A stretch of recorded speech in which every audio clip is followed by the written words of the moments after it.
আসসালামু আলাইকুম। দিনাজপুর কাহারোলের ঐতিহাসিক কান্তজিউ মন্দির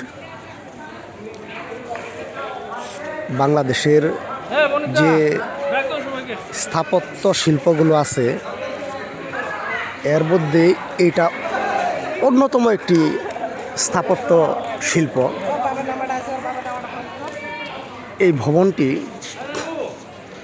প্রায় 400 বছর আগে নির্মাণ করেছিল পারস্য যে স্থাপত্য শিল্পীরা, তারা পারস্য থেকে এসেছিল।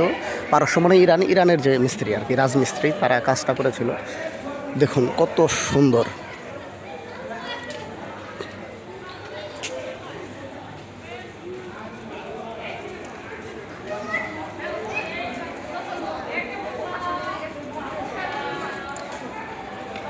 এই মন্দিরের ওয়ালে যে চিত্রকর্মগুলো দেখছেন, এগুলো মূলত ওই হিন্দুদের যে গ্রন্থ আছে বেদ বা গীতা, সেইখানে বেদ পুরাণের যে বিভিন্ন ইতিহাস, রাম সীতা লক্ষ্মণ, এদের যে বিভিন্ন ইতিহাস, সেই ইতিহাসগুলো এবং বিভিন্ন উল্লেখযোগ্য ঘটনা, যুদ্ধ, এগুলা এই ওয়ালের ভিতর নকশা আকারে করে প্রকাশ করা হয়েছে।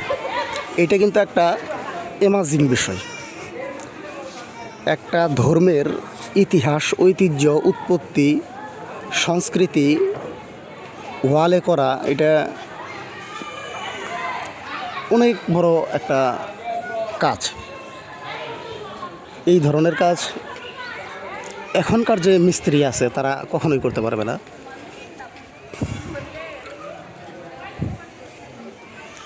দেখুন মন্দিরটা কত সুন্দর। দিনাজপুরের ঐতিহাসিক যে প্লেসগুলো আছে এর মধ্যে এই কান্তজিউ মন্দিরটা সবচেয়ে উল্লেখযোগ্য।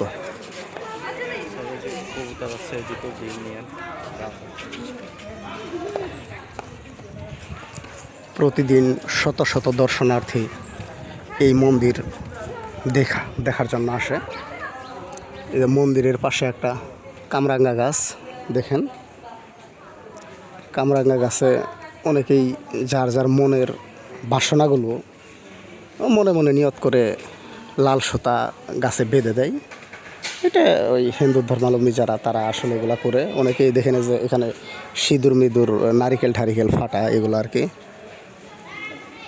যার যার নিয়তগুলো বলে এই গাছে এইভাবে বেঁধে দেয়, সুতা বেঁধে দেয় আর কি।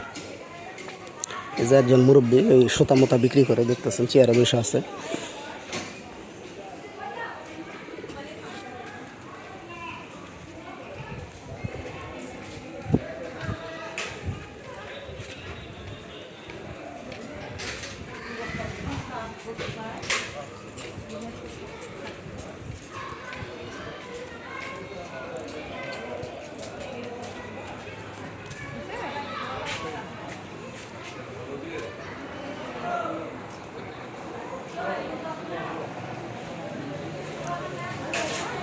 এই ভবনগুলো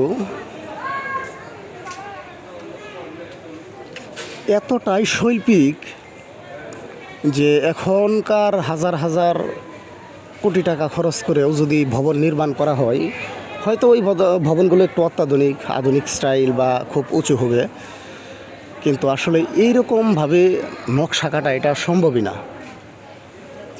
এরকম কিছু কিছু স্থাপত্য শিল্প দেখা যায় তুর্কি শিল্পীরাও বেশ কিছু এরকম কাজ করছে। তারপরে ইরানেও আছে এগুলা অনেক শৈল্পিক ভবন। ইরান, আফগানিস্তানেও কিছুটা আছে।